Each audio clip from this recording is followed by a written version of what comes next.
참 기적을 가져오기 위한 이 신앙을 가진 사람은 실제적으로 기적을 일으킬 수 있는 플랜을 짭니다. 계획을 짜요.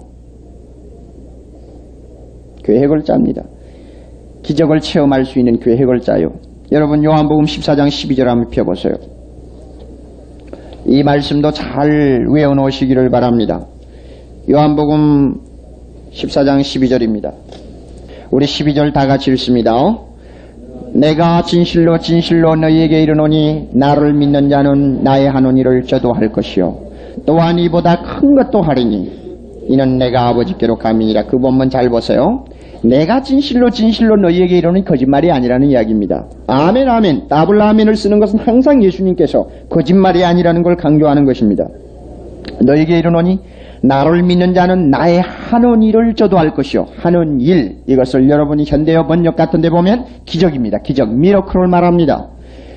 내가 날마다 너희에게 보여주는 이 기적을 너희에게도 가능하게 할 것이요 내가 너희에게 보여주는 기적 이거보다 더 큰 것도 너희에게 가능하리라. 왜냐하면 내가 아버지께로 감이니라. 아버지께로 간다? 그 말씀은 예수님 떠나신 다음에 성령 보내주신다는 말입니다. 성령이 너희에게 임하시면 내가 하는 이 놀라운 생애의 기적을 너희가 체험할 뿐만 아니라 그거보다 더 큰 것도 체험한다.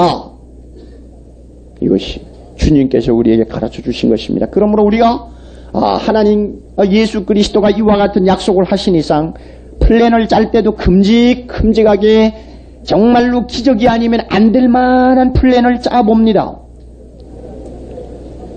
그런데 제가 확신하기로는 하나님을 정말 사랑하고 하나님의 뜻대로 살려고 하는 자는 허황한 계획이라든지 허황한 꿈은 절대로 갖지 않습니다. 왜냐하면 성령께서 그런 것을 갖도록 하지는 않아요.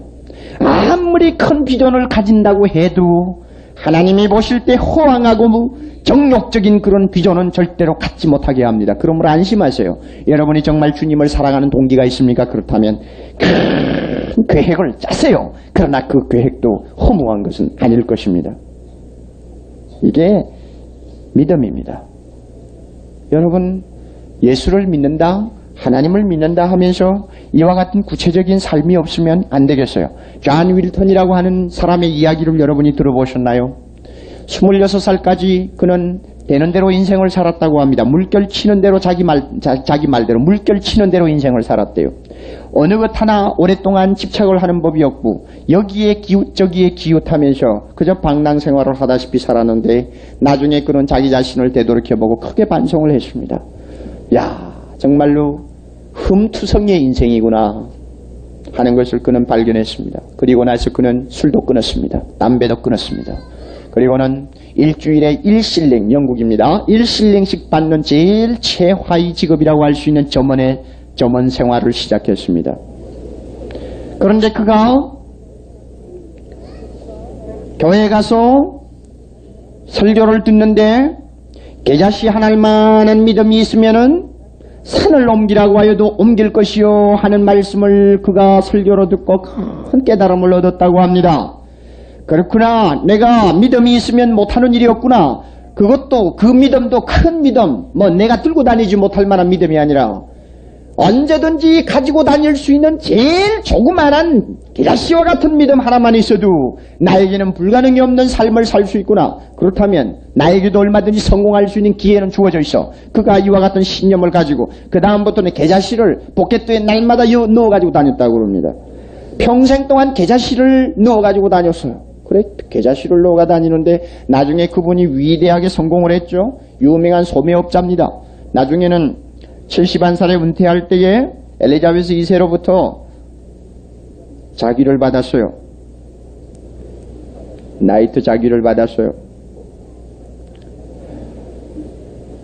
그래서 사람들이 물었어요. 당신 왜 평생 동안 포켓도 안에 계자씨를 항상 넣고 다니느냐 그랬더니 내가 좌절을 당할 때 참 내가 힘이 없다고 느낄 때 그럴 때마다 이 계자씨를 내본다고 그래. 왜? 야, 내가 계자씨만한 믿음이 있다면 못하는 것이 없다고 하나님이 말씀하셨는데 과연 나에게 계자씨만한 믿음이 있느냐? 그래야 그것을 보고 다시 힘을 얻고 용기를 얻고 그렇게 하기 위해서 넣고 다녔다고 그럽니다. 여러분, 세상에서 무언가 한 가지를 특별하게 해낸 사람은 좀 개팍한 데가 있어요. 좀 이상한 데가 있어요. 그래요. 믿음입니다. 믿음. 우리에게 왜 이와 같은 것이 없습니까? 왜 이만한 믿음이 없습니까? 전능하신 하나님을 분명히 아는 이상 그분을 믿는 데 있어서는 생각도 그분처럼 하고, 그렇죠. 말도 전능하신 하나님처럼 하고, 계획도 전능하신 하나님처럼 세우고, 왜 우리는 믿음을 가지고 그렇게 못합니까? 믿는다고 하지만 사실 힘이 없는 것입니다. 바로 해야죠. 우리 자신을 바로 정립합시다.